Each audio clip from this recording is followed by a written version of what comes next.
ओम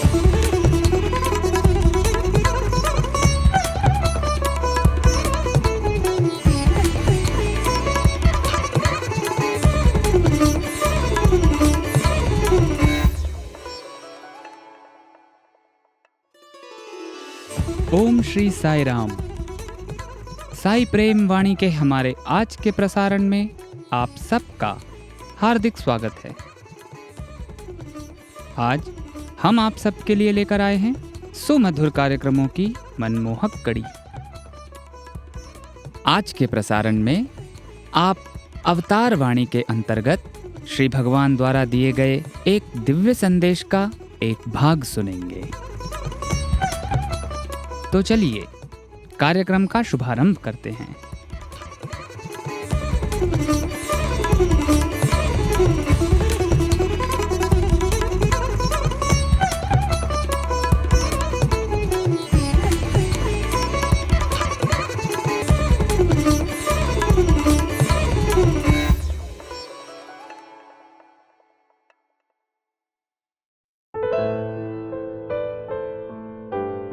अब प्रस्तुत है हमारा कार्यक्रम अवतार वाणी।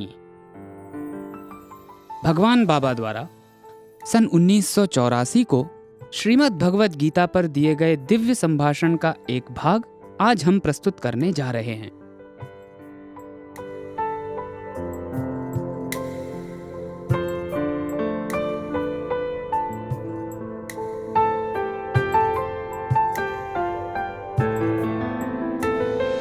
ప్రేమ స్వరూపులారా, సర్వేషు కాలేషు మామనుస్మర. ఎల్లప్పుడూ ఎవరు నన్ను స్మరించుచుందురో వారు నాకు అతి ప్రీతి అన్నది భగవద్గీత.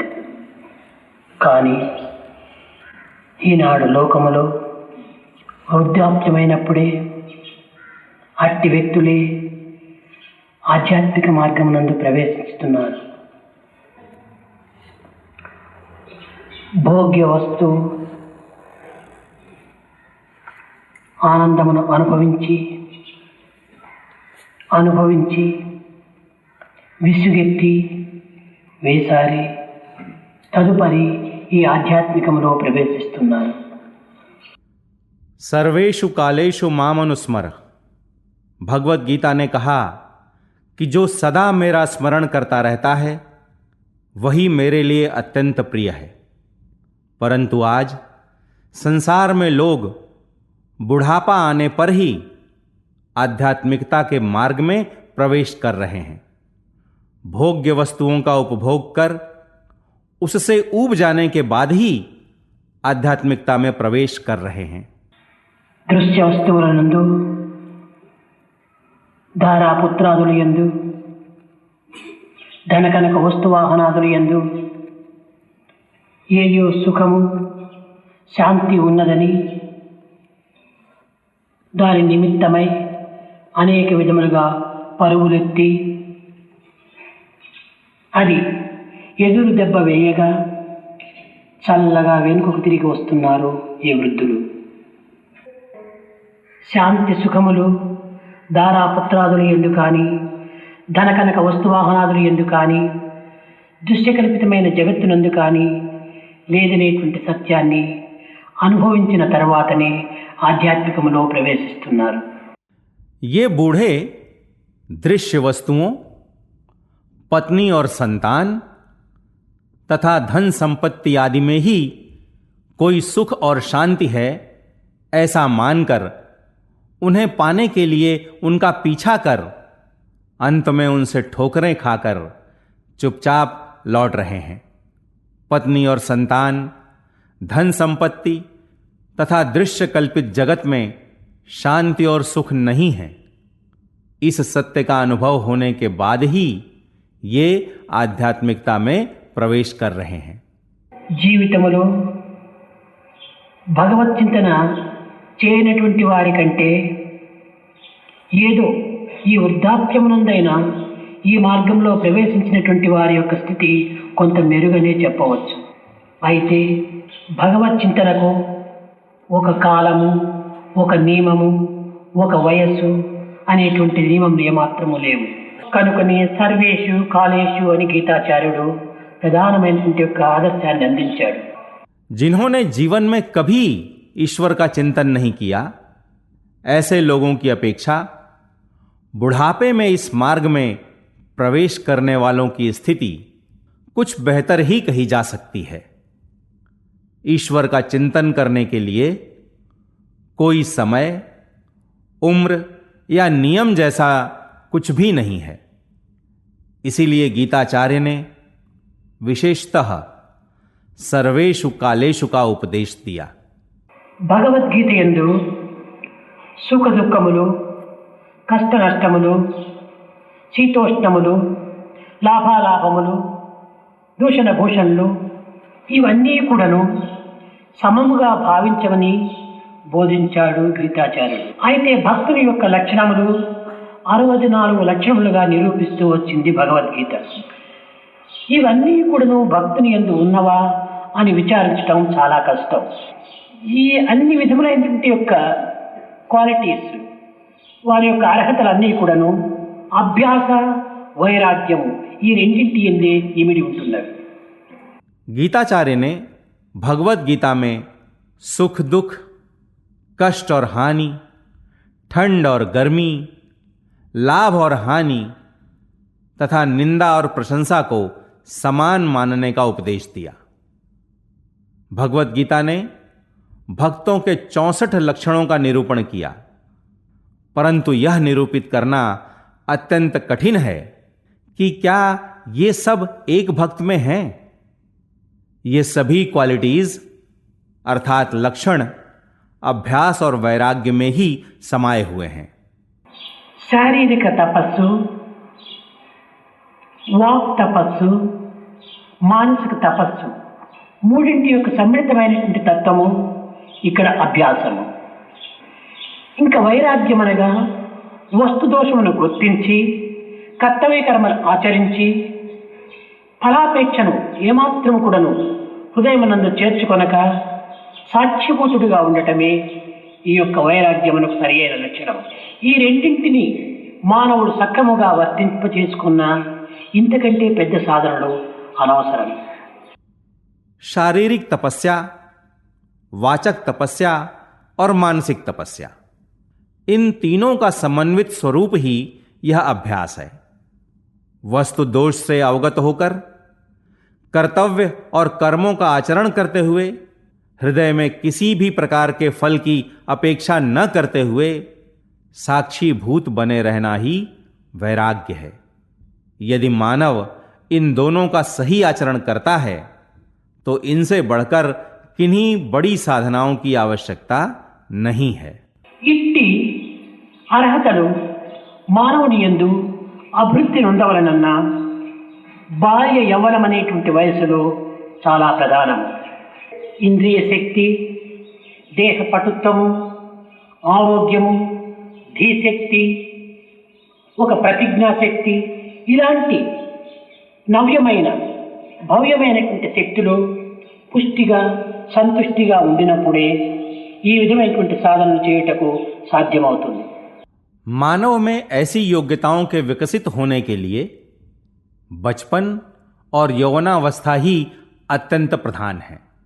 ऐसी साधनाएं करने के लिए इंद्रिय शक्ति, शारीरिक दृढ़ता, स्वास्थ्य, धैर्य, प्रतिज्ञा शक्ति जैसी नव्य एवं भव्य शक्तियों के पूर्ण एवं संतुष्ट रूप में होना आवश्यक है. तत्पश्चात ही ऐसी साधनाएं करना संभव है. వృద్ధాప్యములో అన్ని విధమైనటువంటి బలహీనతలు ఏర్పడి తన యొక్క ఇంద్రియ శక్తి కూడాను కోల్పోయి జ్ఞాపక శక్తి కానీ ఆరోగ్యం కానీ ఏమాత్రం కూడాను తనకు ప్రోత్సాహములు ఇవ్వలేనటువంటి పరిస్థితిలో ఉంటుండటం చేత సాధనలు సల్పటం అతి కష్టం. అట్లయినా వృద్ధులకు ఇంకా మార్గమే లేదా అని బలహీనులు కానక్కర్లేదు. అయితే వారికి కూడాను కొన్ని అవకాశాలు కూడాను అప్పుడప్పుడు సంభవించవచ్చు. बुढ़ापे में सभी प्रकार की कमजोरियों के आ पड़ने के बाद इंद्रिय शक्ति के समाप्त हो जाने के बाद स्मरण शक्ति और स्वास्थ्य से कोई प्रोत्साहन न मिलने की स्थिति में साधनाएं करना अत्यंत कठिन है। अतः बूढ़ों के लिए क्या कोई मार्ग ही नहीं है? ऐसा विचार कर उन्हें निराश नहीं होना चाहिए। उनके लिए भी कभी कभार कुछ अवसर प्राप्त होते हैं। అయితే ఈ బాలకులకు యువకులైనటువంటి వారికి ఇది లభ్యము కావటము తథ్యము అనేటువంటి గ్యారంటీని కూడాను అందించాడు గీతాచార్య. ఎట్లనగా మొదలే మనము హోటల్ నందు ఆహారమునకై ఆర్డర్ ఇచ్చి టికెట్ కొని పెట్టుకున్నప్పుడు మనం ఎప్పుడు పోయినప్పటికీ మనకు ఆ భోజనం లభిస్తుంది. ఇది మన గ్యారంటీ. అట్లు కాకుండా ఏదో ఆకలి అయినప్పుడు కాలం తీరిన తర్వాత హోటల్కి వెళ్ళి అయ్యా నాకు అన్నం కావాలి అనుకున్నప్పుడు లేకుండా ఉండవచ్చును, లభించకపోవచ్చు, ఒకవేళ లభించవచ్చు. ఇది కేవలము వారి ఛాన్స్ పైన ఆధారపడి ఉంటుందని కానీ గ్యారెంటీ అనేటువంటిది లేదు అక్కడ. परंतु बालकों और युवाओं को इसकी प्राप्ति निश्चित है, ऐसी गारंटी गीताचार्य ने दे रखी है। यथा हम पहले से ही होटल में भोजन के लिए टिकट खरीद कर रखें तो हम जब भी जाएं हमें वह भोजन मिलेगा, यही हमारी गारंटी है। परंतु ऐसा न होकर जब कभी भी हमें भूख लगे और तब हम होटल में जाकर अजी मुझे भूख लगी है खाना दीजिए कहने पर खाना नहीं भी मिल सकता है या मिल भी सकता है। यह उनके चांस पर निर्भर करता है, परंतु वहां गारंटी नहीं है। ఆ వృద్ధులే బాల్యము నుండి భగవత్ చింతన చేయొచ్చు. సాధన సంతుష్టి యందు వారు ఆరితేరి ఉండిన వృద్ధాప్యమునందు కూడాను వారికి ఇది లభ్యమవుట సత్యం. అట్లు కాకుండా బాల్యమునందు ఏమాత్రము కూడాను సాధనలు సలపక భగవత్ చింతనలు చేయక కాలమును వ్యర్థము గావించుకొని ఇంద్రియముల చేత దేహము చేత అనేక విధమైనటువంటి లౌకికమైనటువంటి క్షుద్రమైనటువంటి సుఖములను అనుభవించి ఏదో వృద్ధాప్యములో భగవంతుని పొందాలని ప్రాకులాడినంత మాత్రమున భగవంతుడు అంత సులభంగా లభించడు. ये बूढ़े अपने बचपन से ही ईश्वर चिंतन करते हुए साधना में कुशल हुए होते तो बुढ़ापे में उन्हें इसकी प्राप्ति निश्चित है। ऐसा न करके बचपन में किसी भी प्रकार की साधनाएं न कर, ईश्वर का चिंतन न कर, समय बर्बाद कर, इंद्रियों द्वारा और शरीर के माध्यम से अनेक लौकिक एवं तुच्छ सुखों का अनुभव प्राप्त कर बुढ़ापे में ईश्वर को पाने के लिए छटपटाने मात्र से ईश्वर उतनी सरलता से प्राप्त होने वाले नहीं हैं। పంచభక్ష పరమాన్నములను వండి పరిశుద్ధమైన లేత అరిటాకు పైన వడ్డించుకొని రాక్షసులకంతా దీని నైవేద్యంగా అందించి వారు భుజించి ఈ యొక్క ఆకును కూడాను ఛిద్రం చేసి చించి చిల్లులు గావించి అనేక విధములుగా అనుభవించిన తరువాత వారి యొక్క ఎంగిలి అన్నమును భగవంతునికి అందించడానికి ప్రయత్నించడంలో ఏ విధమైనటువంటి అర్థము లేదు. अनेक प्रकार के स्वादिष्ट व्यंजनों को पकाकर उन्हें एक शुद्ध केले के पत्ते में परोसकर उसे राक्षसों को नैवेद्य कर उनके द्वारा खाकर पत्ते को फाड़कर उसमें छेद बनाकर अनेक प्रकार से उसका उपभोग करने के बाद उनके जूठन को ईश्वर को देने का प्रयत्न करने में कोई अर्थ नहीं है। యువకుల యొక్క దేహమే లేత పరిశుద్ధమైనటువంటి అరిటాకు వంటిది. శబ్ద స్పర్శ రూప రసగంధాదులతో కూడినటువంటి యొక్క మాధుర్యమైనటువంటి యొక్క ఫలితములే ఈ పంచభక్ష పరమాన్నములు. ఈ మధురమైన ఈ అందమైన ఈ యొక్క అభిరుచికరమైనటువంటి యొక్క ఈ గుణములను కామ క్రోధ లోప మోహం అనేటువంటి రాక్షసులకు మొత్తం అందించి వారు భుజించి వారు అనుభవించిన తరువాత పీల్చి పిప్పివేసినటువంటి ఈ యొక్క ఆకును అనుభవించడానికి భగవంతునికి అందించడానికి ప్రయత్నిస్తున్నారు. युवाओं की देह ही विशुद्ध कोमल केले के पत्ते के समान है। शब्द, स्पर्श, रूप, रस, गंध आदि से युक्त माधुर्यपूर्ण परिणाम ही यह व्यंजन है। इन माधुर्यपूर्ण, सुंदर और स्वादिष्ट व्यंजनों को काम, क्रोध, लोभ, मोह जैसे राक्षसों को देकर, उनके द्वारा खाकर, उपभोग करने और निचोड़ लेने के बाद बचे हुए पत्ते को ईश्वर के उपभोगार्थ देने का प्रयत्न हम कर रहे हैं। భగవంతునికి నైవేద్యము గావించవలసినటువంటి ఈ మధుర పదార్థములను రాక్షసులకు అందించి వారు వదిలిపెట్టినటువంటి శేషమును భగవంతునికి ఇస్తున్నారు ఈనాటి వృద్ధులు. కనుక మానవత్వంలో బాల్యము, యవ్వనం అనేటువంటిది చాలా ప్రధానమైనటువంటిదని కూడాను గీతాచార్యుడు ప్రబోధించాడు. ईश्वर को नैवेद्य किए जाने लायक इन मधुर व्यंजनों को राक्षसों को देकर उनके जूठन को ये बूढ़े ईश्वर को दे रहे हैं। अतः गीताचार्य ने उपदेश दिया कि मानव जीवन में बचपन और यौवन अत्यंत प्रधान है। ఏదైనా ఒక వస్తువు ఉండినప్పుడు దాని విలువ మనకు అంత ఘనముగా కనిపించదు. ఆ వస్తువును మనం కోల్పోయినప్పుడే ఆ వస్తువు యొక్క విలువ మనకు స్పష్టంగా గుర్తించడానికి వీలవుతుంది. కన్నులు ఉండినప్పుడు కన్నుల యొక్క విలువ మనకు అంతగా తెలియదు. కన్నుల యొక్క దృష్టిని కోల్పోయిన తర్వాత కన్నుల యొక్క విలువ ఎట్టిదని అప్పుడు మానవుడు విచారిస్తాడు. అదే విధముగానే మానవుని యొక్క ఆరోగ్యము, అన్ని విధమైనటువంటి శక్తి సామర్థ్యములు ఉండినప్పుడు ఈ మానవునికి ఈ పటుత్వం యొక్క సంగతి అర్థం కాదు. जब तक वस्तु होती है तब तक उसका मूल्य पता नहीं चलता है, परंतु जब उस वस्तु को हम खो देते हैं तब उसका मूल्य हमें अच्छी तरह पता चलता है। आंखों के रहने तक उनका महत्व पता नहीं चलता है, परंतु दृष्टि के चले जाने के बाद आंखों के महत्व को जानकर मानव चिंतित होता है। इसी प्रकार स्वास्थ्य और शक्ति एवं सामर्थ्य के रहने तक मानव को देह का महत्व पता नहीं चलता है।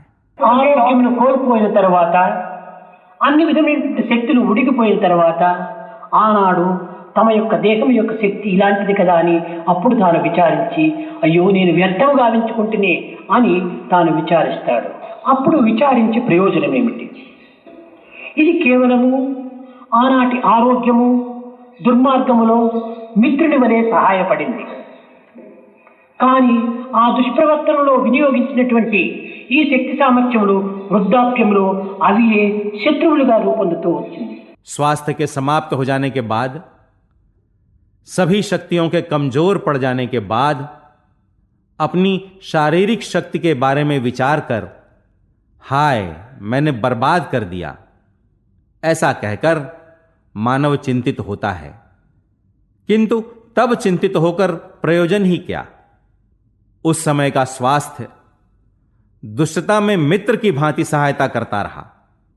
उस दुष्टतापूर्ण व्यवहार में उपयोग में लाई गई शक्तियां बुढ़ापे में शत्रु में रूपायित हो गईं।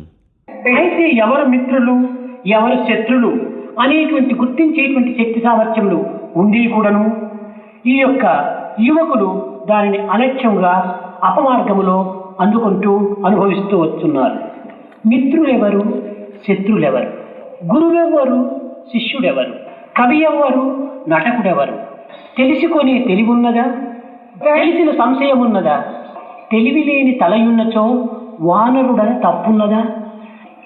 కనుక మానవత్వం అనేటువంటిది మనము ఒక పవిత్రమైనటువంటి మార్గమునందు అనుభవింప చేసుకున్నప్పుడు ఈ విధమైనటువంటి ఒక విచారణ శక్తి మనలో ఏమాత్రం కూడాను తబ్బింపు చేయనివ్వదు.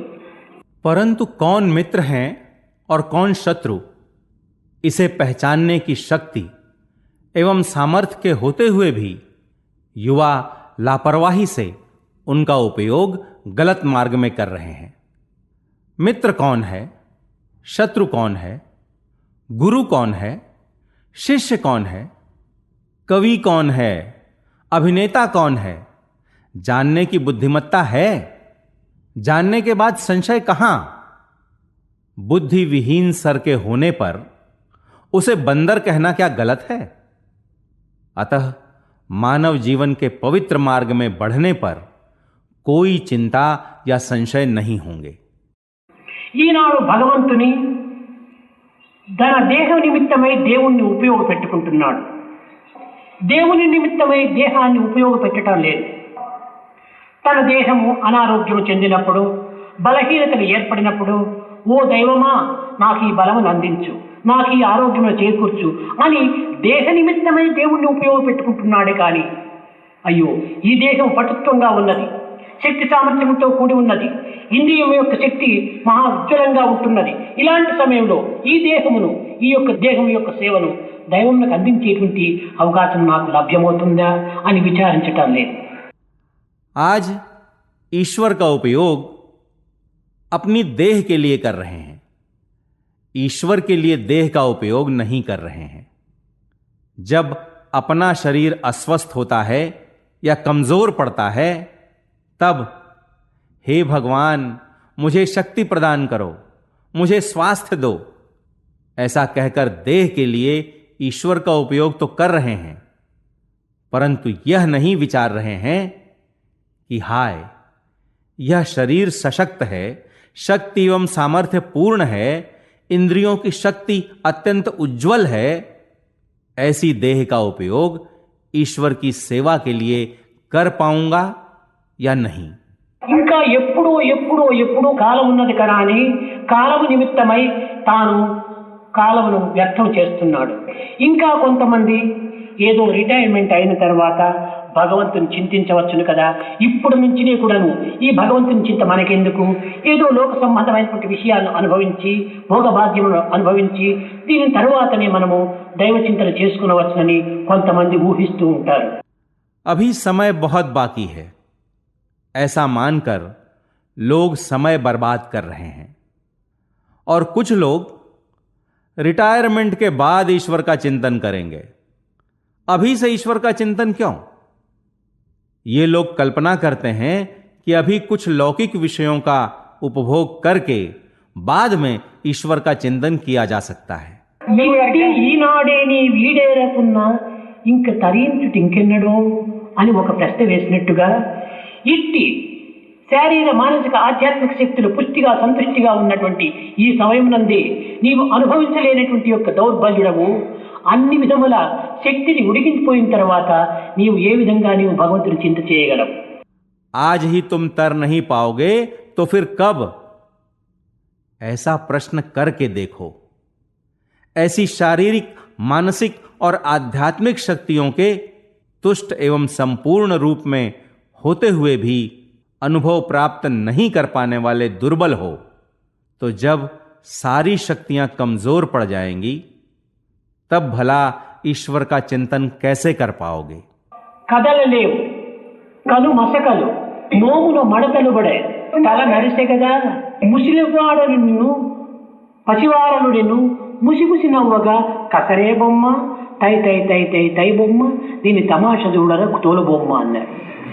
ఇలాంటి మానవత్వము కృషించి కృంగి అనేక విధమైనటువంటి కష్టములతో పరితపించే సమయంలో భగవంతుని ఏ రీతిగా స్మరించగలడు? కన్నులు కనిపించవు, కాళ్ళు కదలవు, చేతులు సేవ చేయడానికి సాధ్యం కావు. ఇలాంటి పరిస్థితుల్లో ఏం చేయగలవు?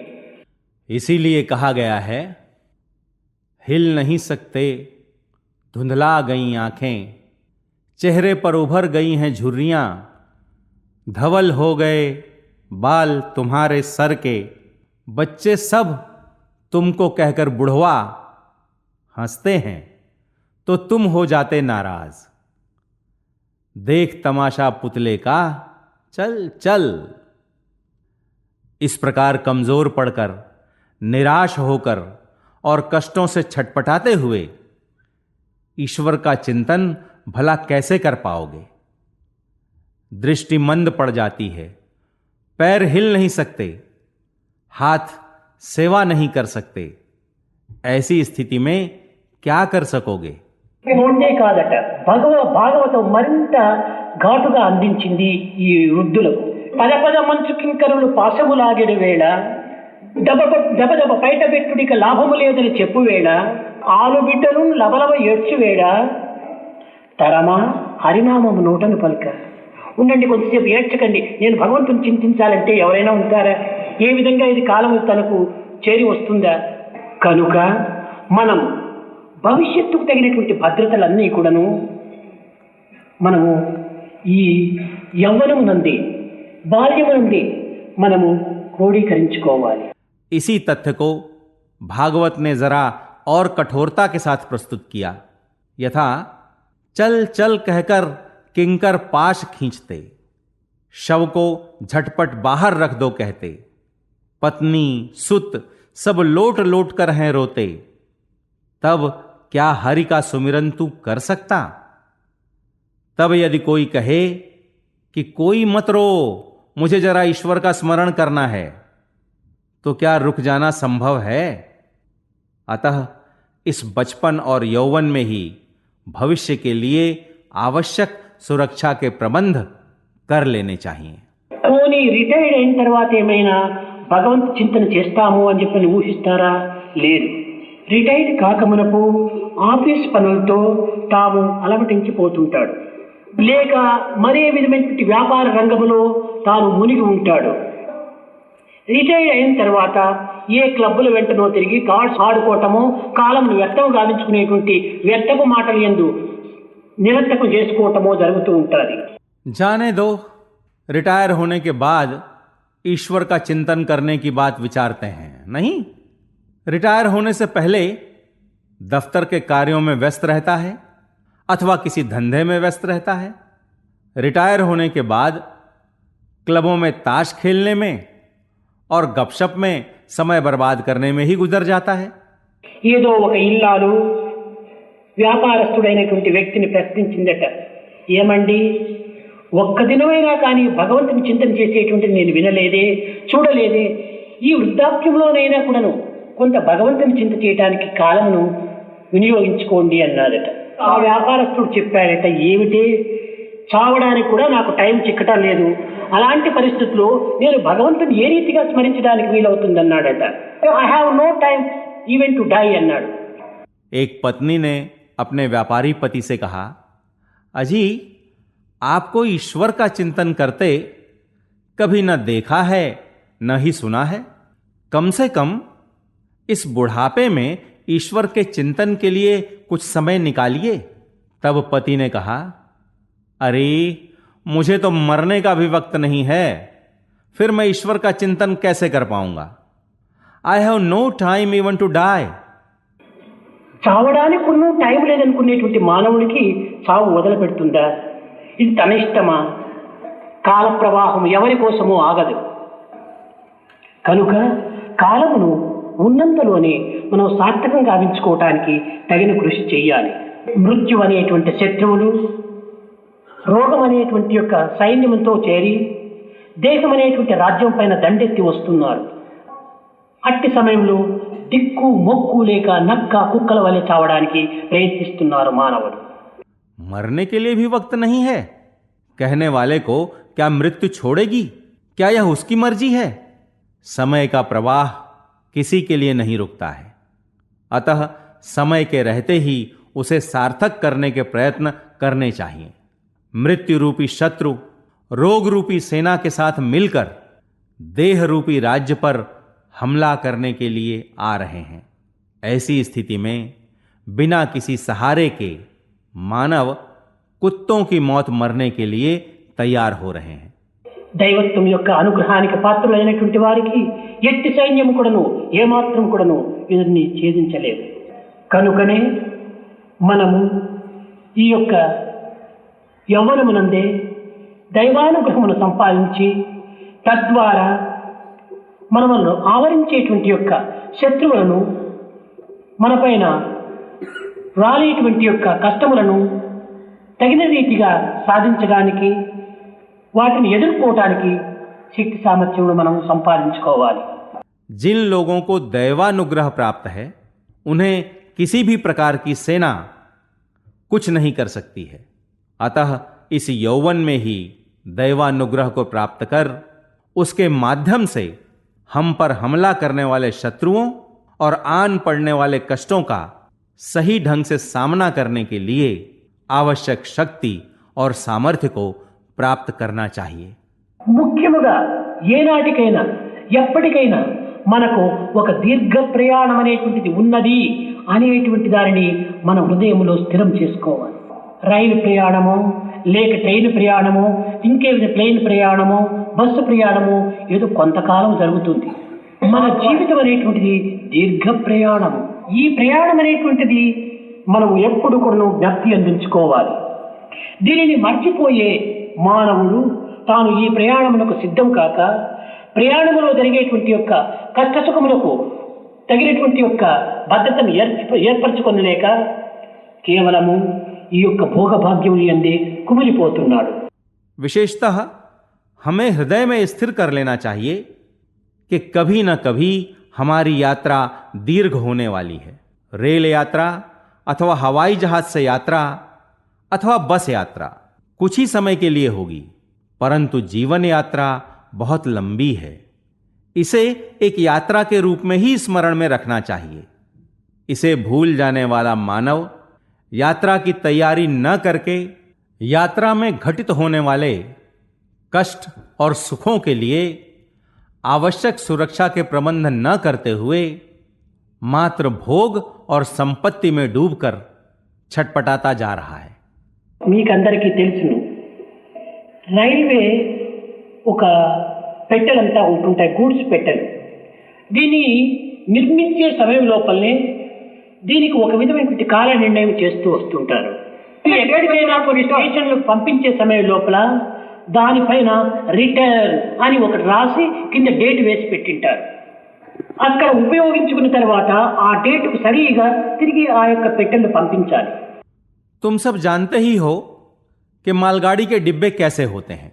इनके निर्माण के समय में ही इनकी उपयोगिता का समय निर्धारित कर दिया जाता है।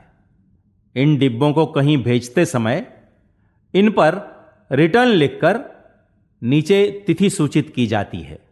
इनकी उपयोगिता के समाप्त होते ही लिखी गई तिथि पर उसे लौटाना पड़ता है।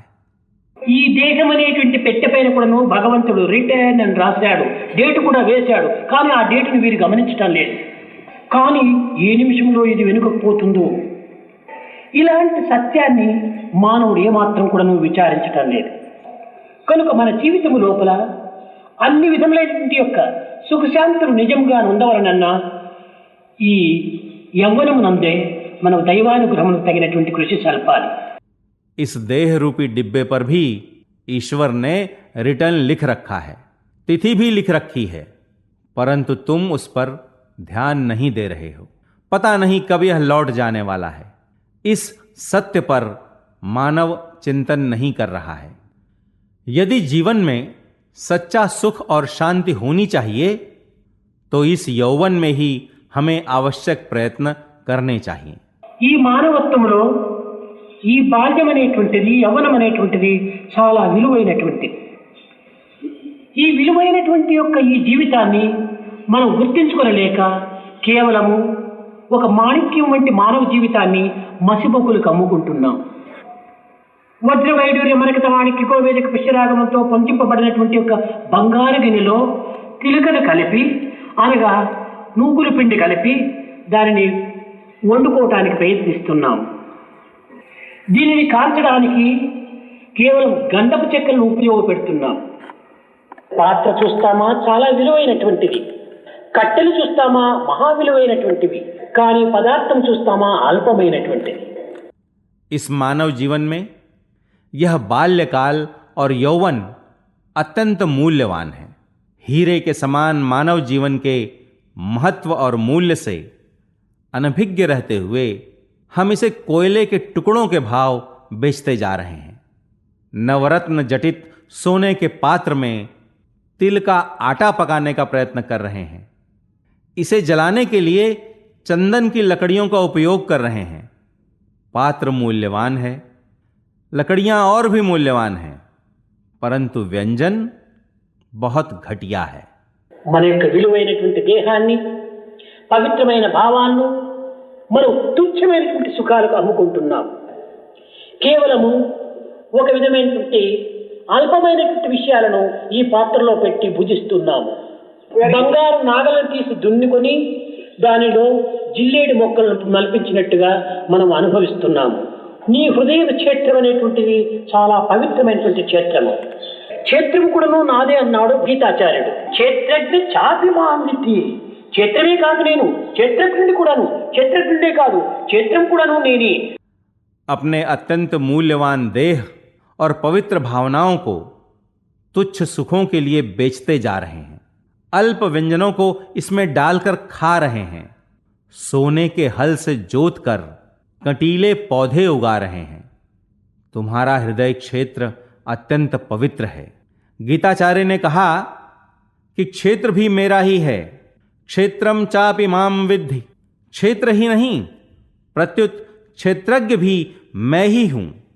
क्षेत्रज्ञ ही नहीं प्रत्युत क्षेत्र भी मैं ही हूं అని ఆ రెండింటిని భగవంతుని యొక్క సొత్తులుగా భావించినటువంటి ఈ క్షేత్రంలో సద్గుణములు అనేటువంటి యొక్క బంగారు నాగల్ని పెట్టి మనం అనేక విధాల సంస్కారం చేస్తున్నాము. చేసి కట్టగడపడికి ఏమి పంటను పండించుకున్నాం? విషయభోగములు అనేటువంటి జిల్లేడు మొక్కలను పండించుకుంటున్నాం. నిజంగా ఈ క్షేత్రం యొక్క విలువ, ఈ యొక్క నాగలి యొక్క విలువ గుర్తించినటువంటి వ్యక్తి ఈ విధంగా వీటిని దుర్వినియోగం చేసుకొనలేడు. పవిత్ర గమ్యంలో చేరేటువంటి మార్గములో, దివ్యత్వాన్ని ప్రకాశించేటువంటి యొక్క తత్వములో, దైవత్వాన్ని పొందేటువంటి యొక్క లయములో దీనిని సార్థకంగా గావించుకోవాలి. అప్పుడే ఈ యొక్క మానవత్వం సార్థకత చెందడానికి, లేక మానవత్వం దివ్యమైనటువంటిదని చెప్పడానికి ఒక అర్హత కలిగి ఉంటాము. इन दोनों को ईश्वर की संपत्ति मान लें तो इसमें सद्गुणों के सोने के हल से जोत कर दिव्य संस्कारों के बदले विषय भोग रूपी कंटीले पौधे उगा रहे हैं। यथार्थ में इस क्षेत्र के महत्व और हल के महत्व को जानने वाला इनका कदापि दुरुपयोग नहीं कर सकता है। पवित्र गंतव्य तक पहुंचने के मार्ग में दिव्यता को उजागर करने वाले तत्व में दैवत्व को प्राप्त करने में इसे लय करना चाहिए। ऐसा करने पर ही हम जीवन को सार्थक अथवा दिव्यता पूर्ण कहने के योग्य हो सकेंगे। జంతువునాం నరజన్మ దుర్లభం అని భావిస్తున్నాము. ఏమి ఇందులో ఉండినటువంటి దుర్లభం? ఇందులో ఉన్న విశేషం ఏమిటి? పశుపక్షి మృగాదులు ఏ విధమైనటువంటి సుఖ సంతోష భోగభాగ్యములు అనుభవించుతున్నావో అట్టినే ఈ యొక్క మానవత్వం కూడా అనుభవిస్తుండాలి. ఇంకా జంతువునాం నరజన్మ దుర్లభం అనటంలో ఏమిది విశేషం? మిగిలినటువంటి జీవరాశుల కంటే ఈ మానవత్వము ఒక విశిష్టమైనటువంటి మార్గములో దీన్ని అనుభవించాలి. नर जन्म को दुर्लभ मान रहे हैं। आखिर इसमें दुर्लभ क्या है?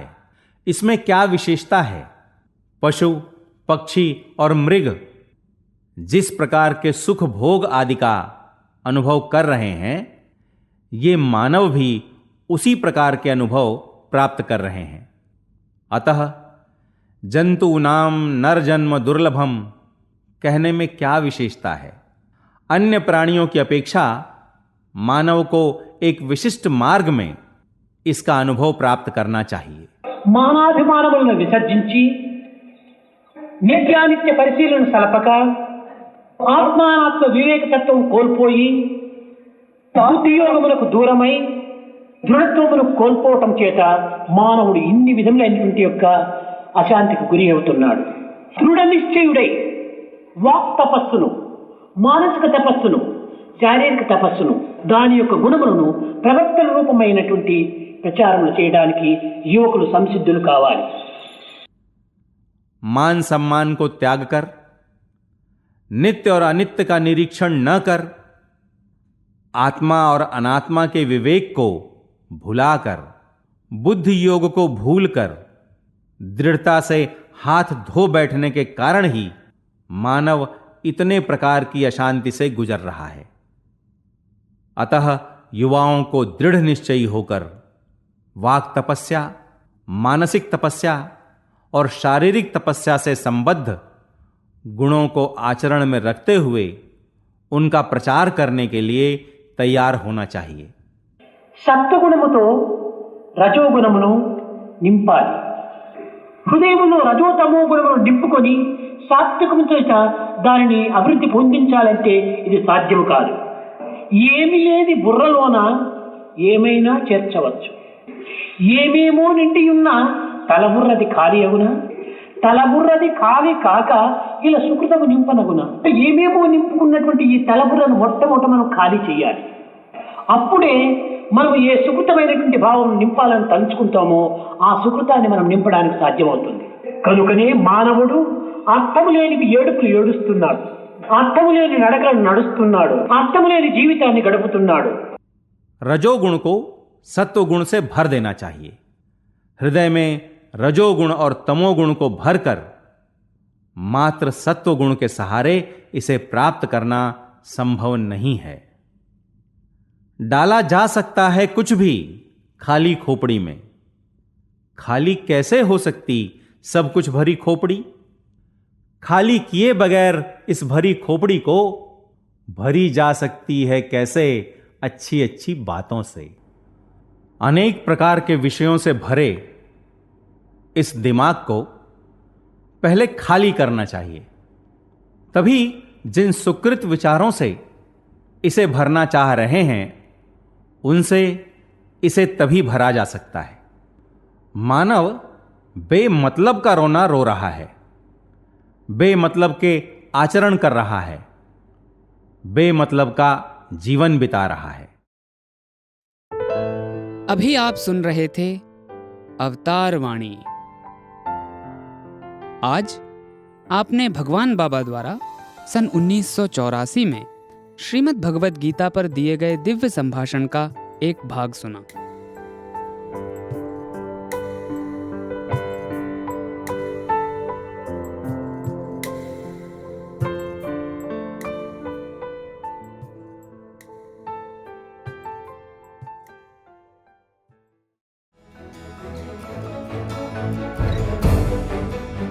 इसी के साथ हमारे साईं प्रेमवाणी कार्यक्रम के इस प्रसारण को हम यहीं विराम देते हैं। आशा है हमारा आज का कार्यक्रम आपको पसंद आया होगा। अपने सुझावों को हम तक जरूर भेजें।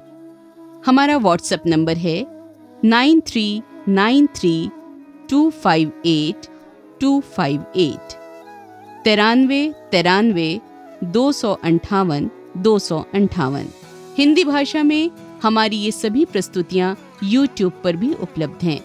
इन्हें वहाँ देखने या सुनने के लिए हमारे YouTube चैनल को सब्सक्राइब करें और कमेंट बॉक्स में अपने सुझाव देना न भूलें। हे स्वामी, आप दिव्य पिता हैं, हम आपके अंश। हम में गूंजें गीता के स्वर, स्वार्थ मोह न हमें बांधे कभी। हम करुणा सागर की बन जाएं लहर। ये प्रार्थना आपके श्री चरणों में अर्पित करते हुए और ये प्रसारण आपको समर्पित करते हुए अब वाणी को विराम देते हैं। धन्यवाद। सप्रेम साईं राम।